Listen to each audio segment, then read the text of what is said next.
I opened my game and I saw that patch 0.25 is now out, so I wanted to take a minute to talk about it. Now the big thing in patch 25 is that Brazil is now out as a new civilization. Brazil has two wonders, one of which is maybe the new best wonder to take with the British Museum when playing as England. Now first we have the Itapu Dam, where you can choose either production bonus or level boost bonus to buildings within a 2-tile range. It also provides power to these buildings. Now this is really nice because early on in the game production is really nice to have for buildings.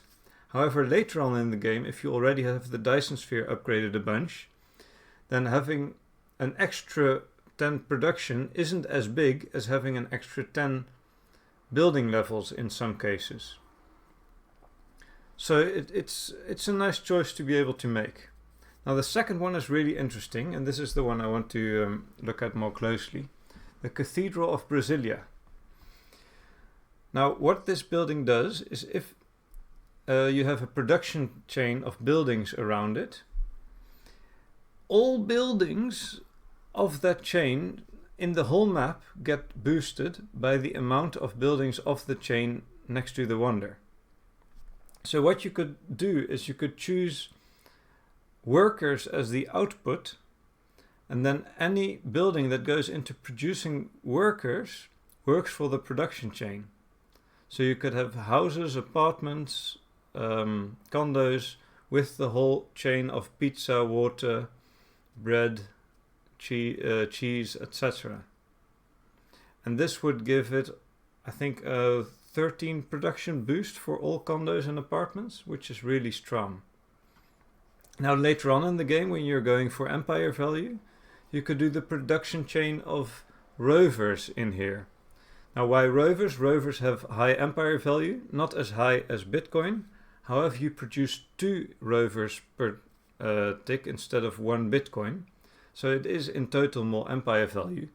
And if you do the entire rover production chain, then all rovers on your map are boosted and you get a lot more empire value. Do pay attention that you don't add buildings that produce science, because that can mess some things up. Now the natural wonders are kind of funny. It's the more empty tiles around the wonder, the higher the boost. So you kind of have to weigh in whether you want more buildings boosted or whether you want fewer buildings boosted better. And then there's a new great person for Brazil, and the festival boosts the natural wonders range and so also their effectiveness. Now the second big thing is electrification is reworked. I haven't used it a lot because the consumption went up and I wasn't really bothered with it. That is now changed to where it increases the building level instead of consumption and production, which is pretty nice because if you have a high Dyson Sphere, you already have a high production bonus. If you can then also get the building number up a bit, that kind of synergizes well with each other. Then we have a tough one for me right now. They have reworked some of the construction materials. They have added rebars and reinforced concrete, which are 2 new resources that are used for building. And now the big thing that it is used for is condos.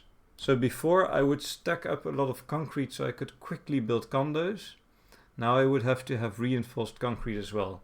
And in my current run, as you can see here, I have stacked up a bunch of concrete.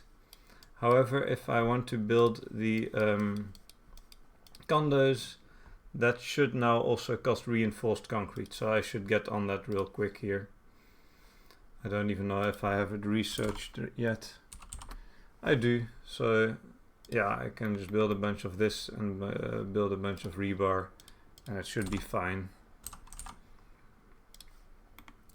Now another change that you might have seen in the science tab, they have made a lot of the sort of clickable things a little bit prettier.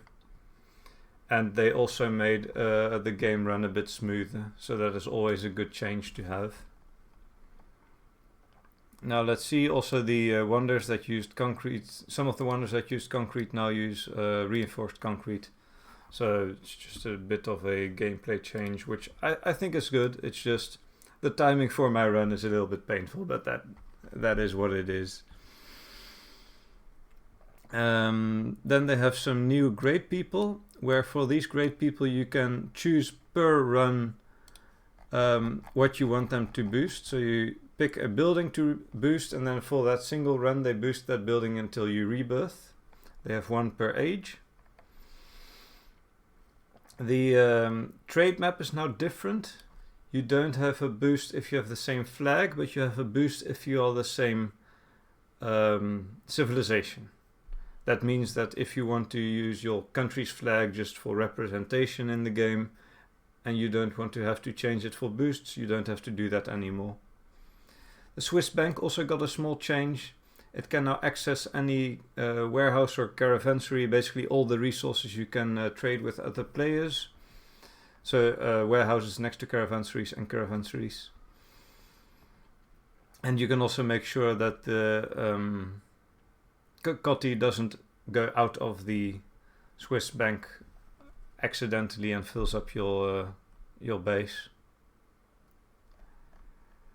They added a lot more achievements. I already spoke about these in the last episode, so I won't go deep into them here. I just want to talk about one of them. The 8 billion workers. This is one I'm really looking forward to because I think it's a really fun achievement to go for. And then there's some new goals to go for, new honorary account ranks. So now you don't stop at 1,000 extra great people and 1,000 hours, effective great people level, excuse me. Now it goes on to 1,500 hours with 1,500 effective great people level and 2,000 hours with 2,000 effective great people level. And I think this is a fun change. The chat is really active and people do like to go for these types of goals. So I'm wondering when the first time is going to be that I see one of these, what's it called, August rank people. And then here's some slight optimizations and improvements to the game, which is always nice to see. It's nice that this is an actively updated game, and I think I read something from the people who make this that it is sort of easy to improve the game together with another game because the game engines are similar or something. However it works, I'm really happy that they keep updating the game because it's such a nice game and I'm really enjoying it. Now the last one that I want to show here, you can now rebind the middle mouse button to something else, which I think is a really nice change because I've been pressing a lot of middle mouse button lately and I don't know how good it is for my mouse anymore. So yeah, just a quick update on the new update.